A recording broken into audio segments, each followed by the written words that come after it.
Abra a Bíblia no livro de Jó, capítulo 1.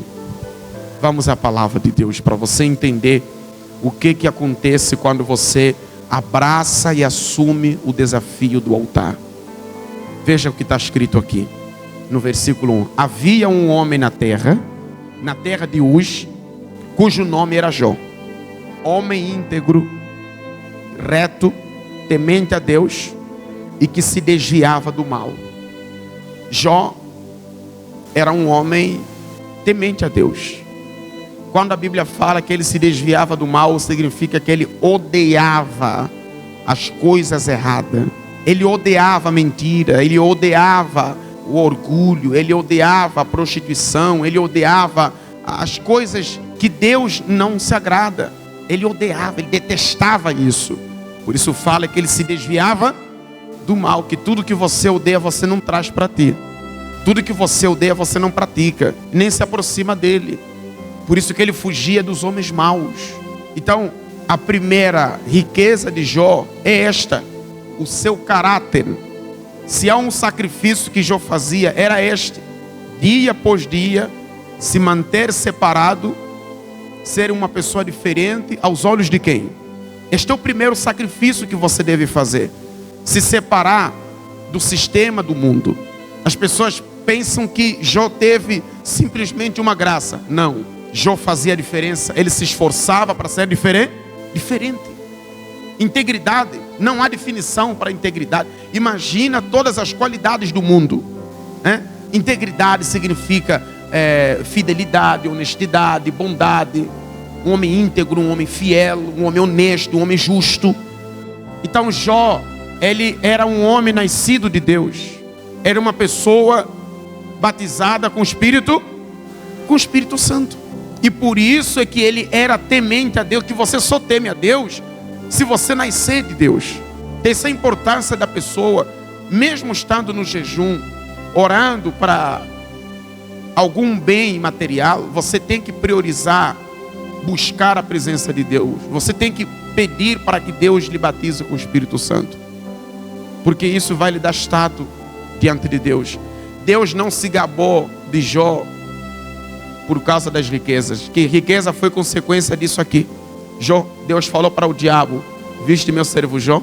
Deus não falou: viste Jó, como ele é rico, como ele tem dinheiro, como ele é próspero.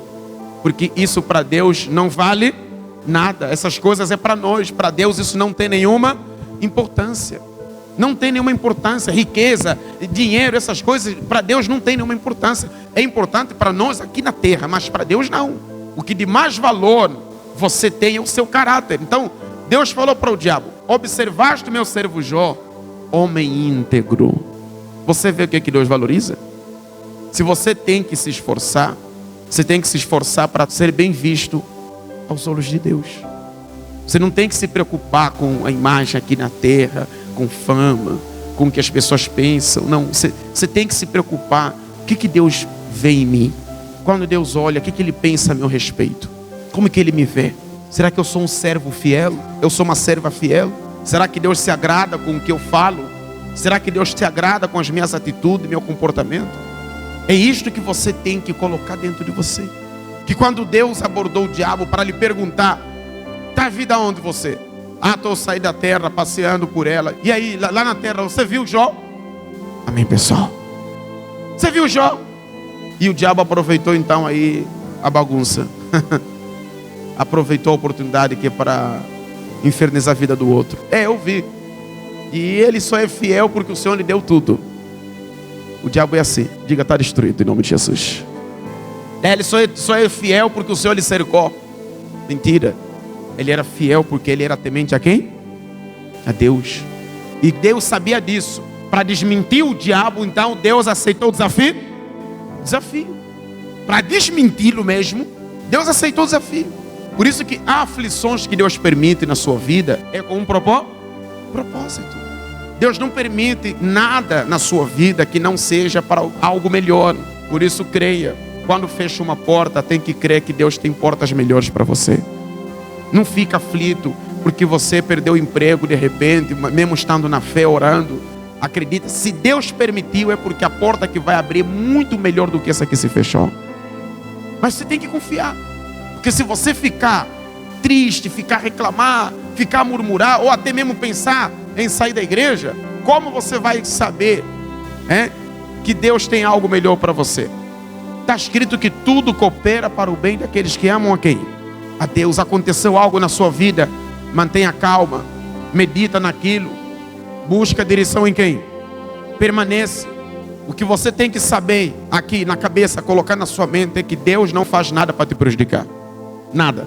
Aos olhos do mundo todo, parecia que Jó foi prejudicado por Deus. Perdeu tudo que tinha, os filhos morreram, as fazendas, mataram todo mundo, ficou doente, todo mundo lhe abandonou. Quem vai pensar que aquele era uma prova? Quem? Todo mundo vê, os amigos vieram, você está em pecado, você deve fazer alguma coisa muito errada. O diabo usou tudo e todos. Usou a situação, usou os amigos, usou os vizinhos. Todo mundo que passava olhava, acabou mal. Porque fala que ele era o homem mais rico de todo o Oriente Médio. De todo o Oriente Médio. A terra de Uz, onde Jó habitava, é agora a atual Arábia Saudita. É a atual Arábia Saudita. Era o homem mais próspero dessa região. Amém? Vocês estão entendendo a palavra? A maior riqueza é o temor a Deus. Se você tem temor de Deus, então você vai ter tudo nessa vida. Você vai ter tudo. Deus vai ter prazer de ouvir e atender as suas orações. Vai ter prazer de te dar o que você... Aliás, de te dar mais do que você está pedindo.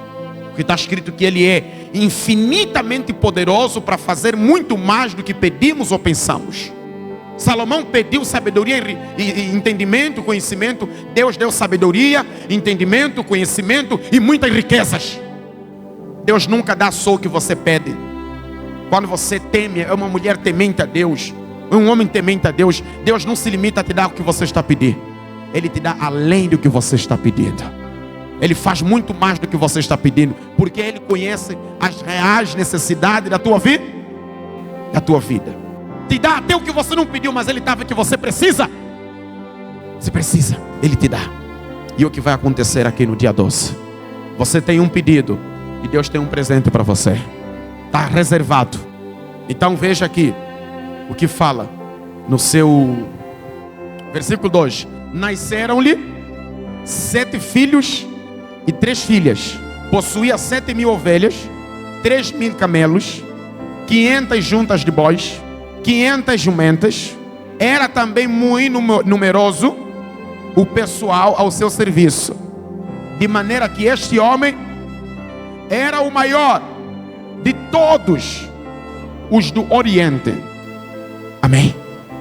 Deixa eu te mostrar agora o segredo da bênção dele. Versículo número 5.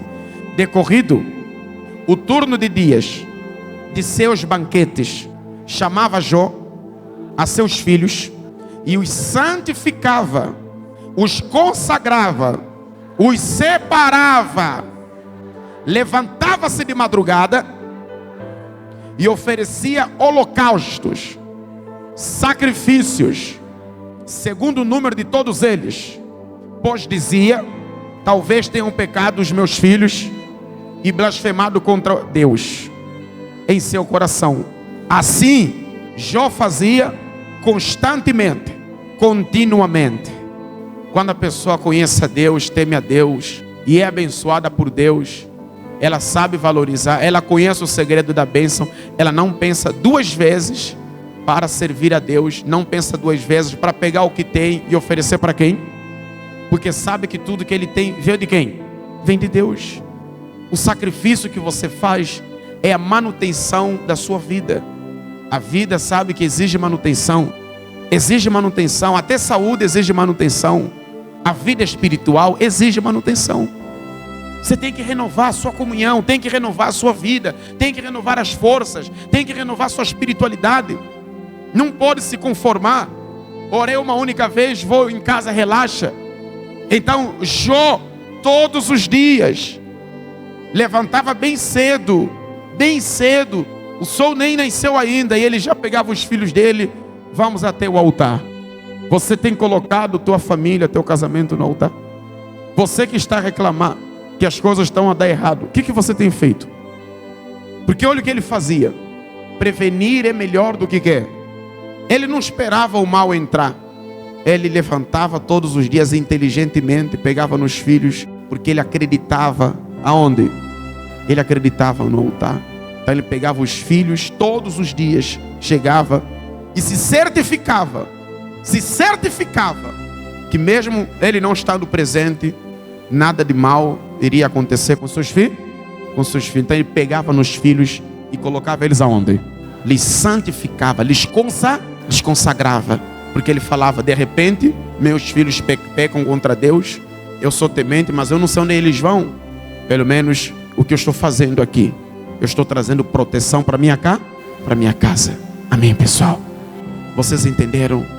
Ah, olha, eu quero que o meu casamento seja blindado.